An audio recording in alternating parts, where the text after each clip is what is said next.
తాకట్లో ఉన్న బంగారాన్ని విడిపించి ఆ రోజున మార్కెట్ ధర కట్టి మిగిలిన డబ్బును మీకు అందిస్తుంది కొమ్మూరి గోల్డ్. కొంతమంది చాలామంది అడుగుతూ ఉంటారు నన్ను, మీరు క్రిస్టియనా అండి. ఎందుకంటే నేను క్రిస్టియన్ ఫాదర్ వేషాలు చాలా వాటిలో వేసా. అవును, అలా పేరు కూడా 20-30 సినిమాల్లో క్రిస్టియన్ ఫాదర్ వేసా.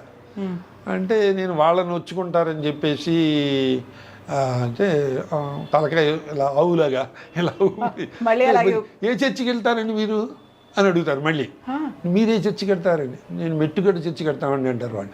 నేను చిక్కడపల్లి చర్చికి వెళ్తానండి. అందుకని మనం కలవలేదండి, ఎప్పుడు కలవలేదు. మళ్ళీ కలవలేదంటాడేమో, చర్చికి తీసుకెళ్తాడు. మొన్న ఒక ఆయన నన్ను గెస్ట్గా తీసుకెళ్ళాడు ఒక చర్చి ఫంక్షన్కి. వాళ్ళు పల్లెటూరు. సార్ సినిమా యాక్టర్ అంటే వాళ్ళకి సరదాగా ఉంటుందండి, మీరు బైబిల్ గురించి ఏదైనా చెప్పండి. నాకేం తెలియదండి బాబు, నేనేం చెప్తానండి, ఏదో జోకులు చెప్పమంటే చెప్తాను, ఇది ఏదేను అని చెప్తే మీరేం చెప్పినా హ్యూమర్ వస్తుందండి, పల్లెటూరు వాళ్ళు కదా పాపం వాళ్ళు అంటే. అప్పుడు నేను రెగ్యులర్గా భగవద్గీత చదువుతూ ఉంటాను. భగవద్గీతలో భాగవతం, భగవద్గీత అవి చదువుతూ ఉంటాను. కృష్ణుడికి జరిగిన అన్యాయమే అక్కడ యేసుకు కూడా జరిగింది. కృష్ణుడు బాల్యంలో కంసుడు అనేక మంది రాక్షసులను పంపించి ఆ ఏజ్ గ్రూప్ గల పిల్లల్ని 10వ నెల 11వ నెల పిల్లల్ని అందరినీ చంపించేశాడు. 200-300 మంది పిల్లల్ని. అంటే కృష్ణుడు అక్కడ ఉన్నాడని చెప్పి, గోకులంలో ఉన్నాడని చెప్పి చంటి పిల్లలందరినీ చంపించేశాడు సైతాన్ చేత. అలాగే యేసుక్రీస్తుని కూడా పుట్టాడని చెప్పేసి సైతాన్ చేత ఇక్కడ అందరినీ చంపించేశాడు. యేసుక్రీస్తు భగవంతుడు కృష్ణుడు ఒకటే అని చెప్పారు. భగవద్గీత వేరు కాదు, బైబిల్ వేరు కాదు, అన్నీ ఒకటే, అన్నిట్లో సిద్ధాంతం ఒకటే, దేవుడు ఒకటే అని చెప్పి అట్లా చెప్పి సంభవం మేనేజ్. తర్వాత నెక్స్ట్ టైం నుంచి పిలవకండి నన్ను, నా దగ్గర స్టాక్ లేదు ఇంకా.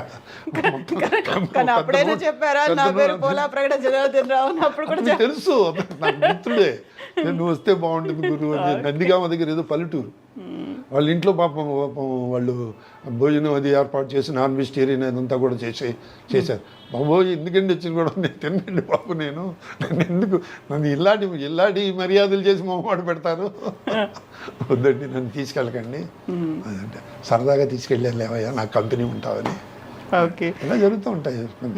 మీ అమూల్యమైనటువంటి సమయాన్ని మాకు ఇచ్చిన, అమూల్యమైన దానికంట ఆనందకరమైన ఎంతనే ఇష్టం, ఆనందకరమైనటువంటి సమయాన్ని మాకు ఇచ్చినందుకు అది మేము అమూల్యంగా అపురూపంగా భావించుకుంటాం. థ్యాంక్ యూ సో మచ్ అండి. అండ్ మీరు ఇలాగే రచనలు చేస్తూ ఉండండి, కథలు రాస్తూ ఉండండి, అప్పుడప్పుడు కవితలని కూడా. అమ్మో, జంజాల్ గారు కవితల మీద సెటైర్ రాశారు కదా, ఆ అమ్మాయి పొట్టి ప్రసాద్ ఎడిటర్ కవితలు రాసి తీసుకొస్తుంది కదా, అలా అవుతాయి కవితలు నేను రాస్తే. లంబా పొప్పుబా అనే కూర వండుతుంది అమ్మాయి. జంజాల్ గారు అటెంప్ట్ చేయని కామెడీ క్యారెక్టర్ లేదమ్మా. అవును, ఏదైనా రాద్దాం అనుకుంటే కథలో ఇది ఆల్రెడీ జంజాల్ గారు రాశారు, ఆయన కాపీ కొట్టినట్టు అవుతుంది అనిపిస్తూ ఉంటుంది.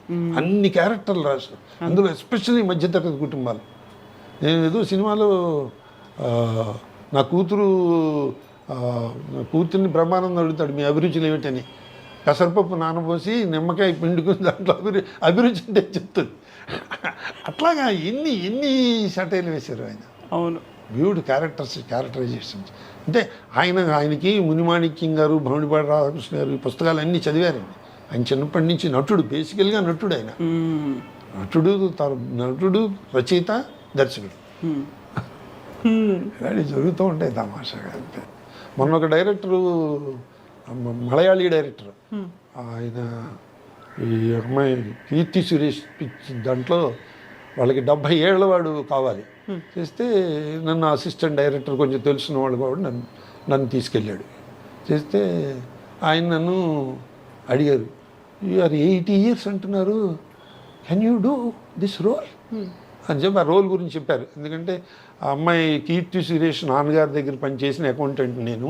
ఓకే, వాళ్ళ నాన్నగారు చచ్చిపోతారు, చచ్చిపోయిన తర్వాత ఆ ఊరు ప్రెసిడెంట్ ఈ అమ్మాయి అవుతుంది. నమ్మకం కొద్దీ వాళ్ళ నాన్నగారి దగ్గర పనిచేసిన వాడిని నన్ను పెట్టుకుంటారనమాట. అది అక్కడ సీన్ అనమాట. అయితే మీరు 20 రోజులు వర్క్ చేయాలండి, మీరు కెన్ యూ వర్క్ అని అడిగాడు. అంటే 2 విషయాలే నేను వర్క్ చేయలేనండి, సిన్సియర్గా చెప్తున్నాను. ఏంటి అన్నారు, హీరోయిన్ తోటి డ్యాన్స్ చేయలేనండి, విలన్ తోటి ఫైట్ చేయలేను, 2 చేయలేను సార్, మిగతాది ఏదైనా పక్క నవ్వేశాడు. You're a comedian, that's why you're answering. No, not like that. What I mean to say, మీరు మధ్యలో 10 రోజులు వచ్చేసి ఆరోగ్యం బాగోలేదు నేను చేయను అనుకుంటే ఈ 10 రోజులు చేసిందంతా మళ్ళీ రీషూట్ చేయాలి కదా. అగ్రిమెంట్ సైన్ ఉంటుంది, పెనాల్టీ క్లాజ్ ఉంటుంది.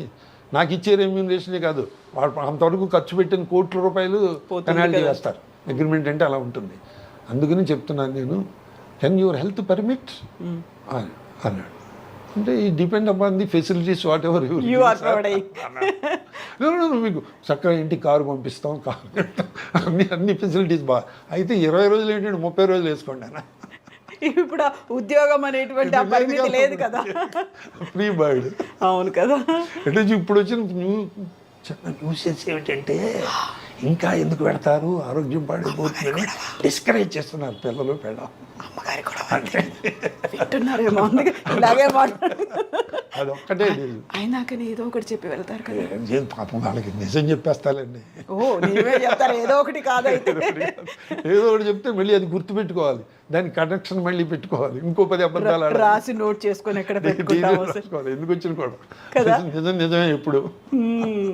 అంటే వాళ్ళు పాపం వాళ్ళు నా హెల్త్ గురించి అంటే వాళ్ళు పర్మిట్ చేయదు, హెల్త్ పాడైపోతుంది అంటే ప్రొడ్యూసర్ ఇచ్చిన చెక్ తీసుకెళ్ళి డాక్టర్కి ఇవ్వాలి.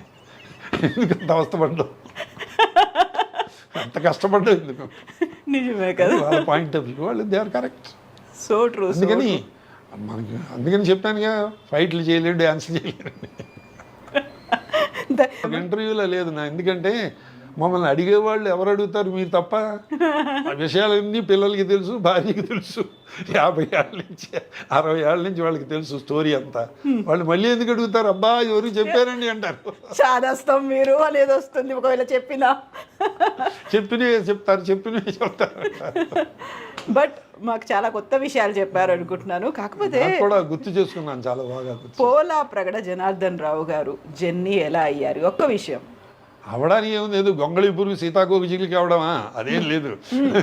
చిన్నప్పటి నుంచి బుజ్జి, చిన్న, కర్ణ అని ముద్దు పేర్లు పెట్టి పిలుస్తారు కదా. మా అమ్మలా మా స్నేహితులు, మా అమ్మ, మా ఊళ్ళో వాళ్ళందరూ జెన్నిబాబు, జెన్నీ అంటూ ఉండేవారు. నేను మైమ్ చేస్తున్నప్పుడు పోలా ప్రగడ జనార్దన్ రావు అని బ్యానర్ రాస్తే లెంగ్త్ ఎక్కువైపోయింది, ఆ పక్క ఫ్లాట్లోకి వెళ్ళిపోయేది ఆ బ్యానర్. అందుకని జెన్నీస్ మైమ్ షో అని పెట్టి ఇది బాగుందిరా అది. తర్వాత సినిమా ఫీల్డ్ లో కూడా క్యాచీగా ఉంటుంది కదా, చాలా ఈజీగా ఉంటుంది. అందుకని అంత గొప్ప హ్యూమర్ వచ్చిందండి ఆయన. థ్యాంక్ యూ సో మచ్ అండి. మళ్ళీ మనం మాట్లాడుకుందాం. కథలండి ఇవి, అది అలా కంటిన్యూ అవుతూనే ఉంటుంది. దానికోసం మళ్ళీ కలుద్దాం, మళ్ళీ మనం మాట్లాడుకుందాం. ధన్యవాదాలు. ఇలాగే నవ్వుతూ ఉండండి, నవ్విస్తూ ఉండండి, అమ్మగారిని జాగ్రత్తగా చూసుకుంటూ ఉండండి. Thank you so much. ఆవిడే నన్ను జాగ్రత్తగా చూసుకుంటూ థ్యాంక్ యూ. Thank you.